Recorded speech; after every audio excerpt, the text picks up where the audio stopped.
यह एक सच्ची ऐतिहासिक घटना है। यह जो वर्ल्ड वॉर के समय हुआ था। हिटलर ने ज्यूज पे और पॉलिश लोगों पर बहुत ज़्यादा जुल्म किए थे। लाखों ज्यूज की हत्या कर दी गई थी, कत्लेआम हो गया था। पोलिश लोगों की भी हत्या की गई थी। इसके अलावा जर्मन में भी जो बेचारे विकलांग थे उनका भी हत्या कर दिया गया था।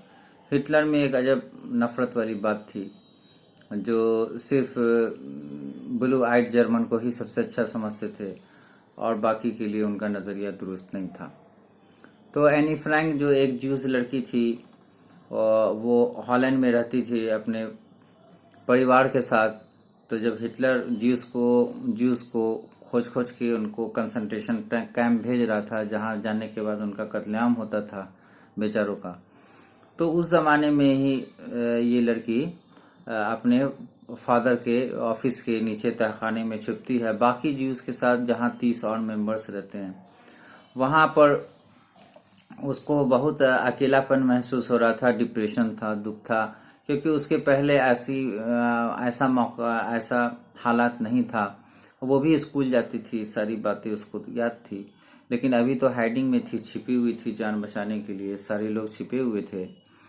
तो उस समय जब वो 13 साल की थी, 13 वर्ष की थी, तो उसके फादर जो थे उन्होंने उसको एक डायरी भेंट की थी, गिफ्ट किया था। और तभी से वो सोच रही थी कि क्या वो डायरी भी लिख सकती है। फिर उसने, पहले तो उसको सेल्फ कॉन्फिडेंस नहीं था कि क्या डायरी लिख सकती है, और 13 वर्ष की लिखी हुई बच्ची का क्या कोई एक्सपीरियंस पढ़ेगा दुनिया में। लेकिन फिर बाद में उसको सेल्फ कॉन्फिडेंस आता है, वो डायरी लिखना चाहती है और डायरी लिखती है।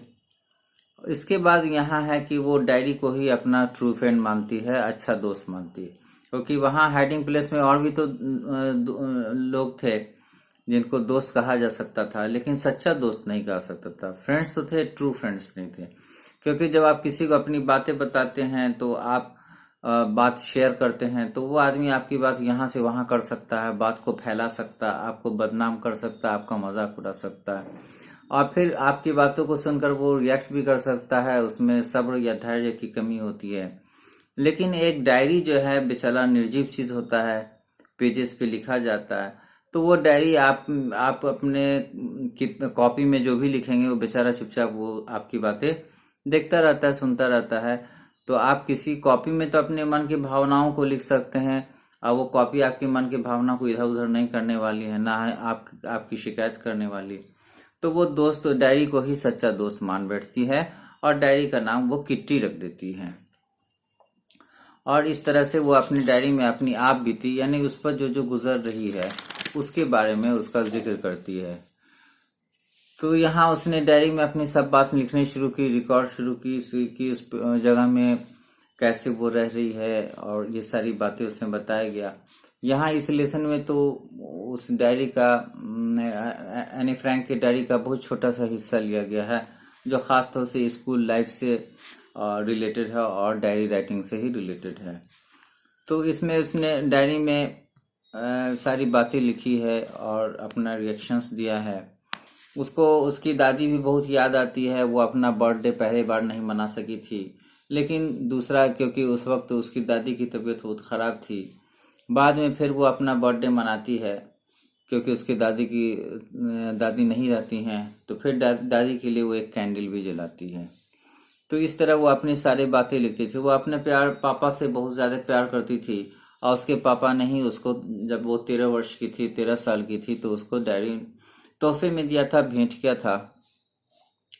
फिर वो अपने स्कूल के बारे में बताती है, क्लास के बारे में बताती है कि उसको तो बाकी सभी सब्जेक्ट्स में वो पास कर जाएगी। मैथमेटिक्स में सारे बच्चों को क्लास में डर लग रहा था, लेकिन उसे अपने आप पर कॉन्फिडेंस था कि वो तो पास कर ही जाएगी। लेकिन ज्यादा बच्चों का यही गुमान था कि वो पास नहीं कर पाएंगे, शायद उन्होंने मैथ एक्टिविटीज में हिस्सा नहीं लिया था। और फिर लड़के जो हैं वो शर्त लगाते हैं कि कौन पास करेगा कौन नहीं करेगा, जैसा अमूमन सभी स्कूल्स में होता है, भारत में भी ऐसा ही होता है, बच्चे करते हैं कौन पास करेगा कौन नहीं पास करेगा। फिर वो अपने मैथ के टीचर के बारे में बताती है कि मैथ के टीचर जो है उनके काफी उससे नाराज रहते थे, क्योंकि वो ये लड़की बहुत ज्यादा, यानी जो थी, टॉकेटिव थी, बातें करती थी, और मैथ के टीचर इससे बहुत परेशान हो जाया करते थे। और इसलिए उन्होंने इस बात का एहसास दिलाने के लिए एनी को, कि उन्होंने क्या कहा कि भाई एनी तुम एक अपना ऐसे लिखो, एक लेख लिखो चैटर बॉक्स पर, बातूनी पर। तो उसने अपनी बहुत अच्छा से ऐसे लिखा लॉजिक्स के साथ कि भाई किसी को भी बात करना क्यों ज़रूरी है। जाहिर है कि उसने तर्क दिया कि बात क्यों करना क्यों ज़रूरी है। बात करने से मन की आवाज़ बाहर जाती है, अपने फीलिंग्स बाहर आती है, इस तरह का उसने तर्क दिया। और फिर उसने बहुत अच्छे ढंग से उसने लिखा टॉपिक्स। फिर टीचर तो कन्विंस नहीं हुए। फिर उन्होंने जो मैथ के टीचर थे मिस्टर केसिंग, तो केसिंग ने उसको फिर दूसरा टॉपिक दिया, इनकॉरिजिबल चैटर बॉक्स, नहीं सुधरने वाली बातूनी लड़की। तो फिर उसने अपना इस पर भी लिखा। फिर टीचर ने उसको फिर जानबूझकर एक और दिया, क्वैक क्वैक क्वैक। तो क्वैक क्वैक क्वैक जानते हैं कौन सा जानवर करता है? बत्तख करता है। बत्तख जो ऐसा जानवर है, डक ऐसा जानवर है जो हमेशा बोलता ही रहता है और वो कभी चुप नहीं रहता है, वो हमेशा क्वैक क्वैक करता है। तो इसने इसका नाम कर दिया था क्वैक क्वैक क्वैक, यानी हमेशा बात करने वाली। तो उसी टीचर को परेशानी होती थी, तो और इसलिए उसने उसको ऐसा लिखा। तो इस पर तो उसे एक सटायर लिखती है अपने दोस्त की मदद से। फिर टीचर वो सटायर सुनकर काफी हंसने लगते हैं और सारी क्लास को वो सटायर सुनाते हैं। और फिर टीचर उसको कभी नहीं बोलते हैं। और ये भी लड़की कभी बाज नहीं आती है, आदत नहीं छोड़ती है और क्लास में हमेशा टॉक्स करती रहती है, टॉकेटिव है। तो इस तरह से ये बताया गया है कि क्लास के सिचुएशंस को डायरी लिखने को बताया गया है। वैसे अगर इस पूरी नॉवेल की बात की जाए तो जानना जरूरी है कि बाद में फिर हिटलर की जो पुलिस थी, गेस्टापो, और जो सीक्रेट एजेंसी था, उसको पता चल गया कि कुछ ज्यूज जो हैं छिपे हुए हैं तहखाने में। तो फिर इन लोगों का अरेस्ट किया जाता है और ये मासूम बच्ची भी अरेस्ट हो जाती है। और फिर बाद में बहुत कम उम्र में ही इसको वहाँ कुछ बीमारी लग जाती है जिससे उसका डेथ हो जाता है। अब बाकी लोगों को तो फिर हिटलर जो है वो यानी कि मौत की सजा दे देता है। आप जानते ही कितना सेकेंड वर्ल्ड वार में कितना अमानवीय व्यवहार सभी के साथ हुआ, खासतौर से ज्यूज से या यानी पोलिश लोगों के साथ, या जो जर्मन विकलांग थे उनके भी साथ। और दुनिया में सेकेंड वर्ल्ड वार कितनी तबाही लेकर आई वो सारे कुछ सब लोग जानते हैं।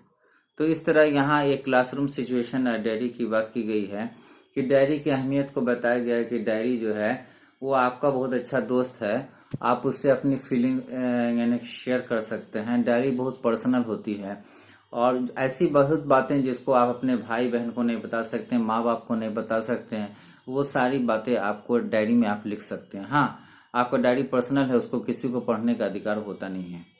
दूसरी बात इसमें यह बताया गया है कि क्लासरूम का सिचुएशंस बताया गया कि क्लासरूम बच्चे सिर्फ पढ़ने के लिए नहीं जाते हैं, वहाँ दोस्ती करने के लिए भी जाते हैं। वहाँ उनके साथ इमोशंस होता है, वहाँ उनका सेंटिमेंट्स होता है। वो बच्चे लगातार बेचारे टीचर की बात सुनते सुनते बोर होते रहते हैं, तो थोड़ा बहुत बात कर लेने के बाद बच्चे फ्रेश हो जाते हैं। भले इसको टीचर को थोड़ा व्यवधान पड़े, इसमें परेशानी आए, तो टीचर भी समझते हैं, लेकिन सबसे बड़ी बात है कि बच्चे आपस में बात करके फ्रेश हो जाते हैं और वो मेंटली अपने आप को यानी पीसफुल मानते हैं, थोड़ा बहुत हल्का फुल्का बात करके। इसका मतलब ये नहीं कि मैं जस्टिफाई करूं कि क्लास में बात करना चाहिए, ऐसी कोई बात नहीं है। लेकिन हाँ, बच्चे तो थोड़ा बहुत बात करते हैं और शायद वो बात करने से वो फ्रेश भी रहते हैं। तो इस दोनों सिचुएशंस के बारे में बताया गया। अगर आपको एक्सप्लेनेशन अच्छा लगे तो इसको लाइक करें, सब्सक्राइब करें। थैंक यू, शुक्रिया। आपका अशरफ, समस्तीपुर से।